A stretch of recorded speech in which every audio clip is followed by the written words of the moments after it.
கர்த்தருடைய நாமம் மகிமைப்படுவதாக. இந்த காலை வேளையிலே உங்கள் அனைவரையும் ஆண்டவராகிய இயேசு கிறிஸ்துவின் இன்ப நாமத்தில் உங்களை அன்போடு வாழ்த்தி வரவேற்கிறேன். விண்துளிகள் வாயிலாக இந்த நாளில் சந்திப்பதிலே மிகுந்த மகிழ்ச்சி அடைகிறேன். இந்த நாளின் செய்தியின் தலைப்பானது உன் அலமாரியில் உள்ள ஆடைகள். எரேமியா 2ஆம் அதிகாரம் 32ஆம் வாக்கியம். ஒரு பெண் தன் ஆபரணத்தையும் ஒரு மணவாட்டி தன் ஆடைகளையும் மறப்பாளோ? ஏதேன் தோட்டத்தில் வாழ்ந்து வந்த ஆதி பெற்றோர்கள் தேவனுடைய கட்டளைகளை மறந்து சர்ப்பத்தின் வார்த்தைகளால் ஈர்க்கப்பட்டார்கள்.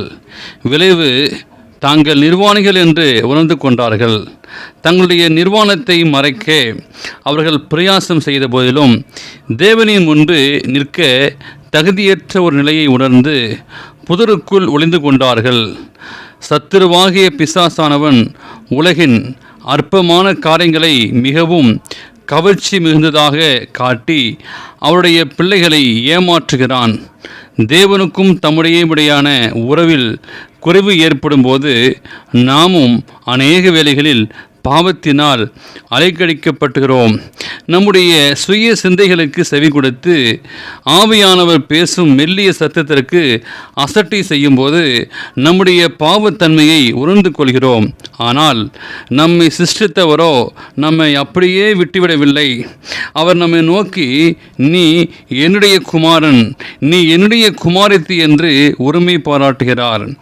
எப்பொழுது இளைய குமாரன் தன் நிலையை உணர்ந்து புத்தி தெரிந்து தன் தகப்படம் திரும்புகின்றானோ, அவன் வரவை எதிர்நோக்கி வழியின் மேல் தன் விழிகளை வைத்து ஆவலோடு காத்திருக்கும் தந்தை தன் மகனின் அழுக்கு வஸ்திரத்தைகளை சொல்லி உயர்ந்த வஸ்திரத்தை உடுத்து வைக்கிறார்.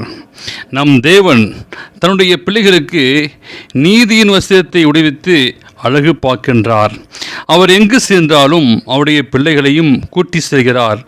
நாம் இந்த கரை நிறைந்த வஸ்திரங்களை களைத்து சுத்திகரித்து நம்முடைய பாவங்களை அறிக்கையிடுகிறோம்.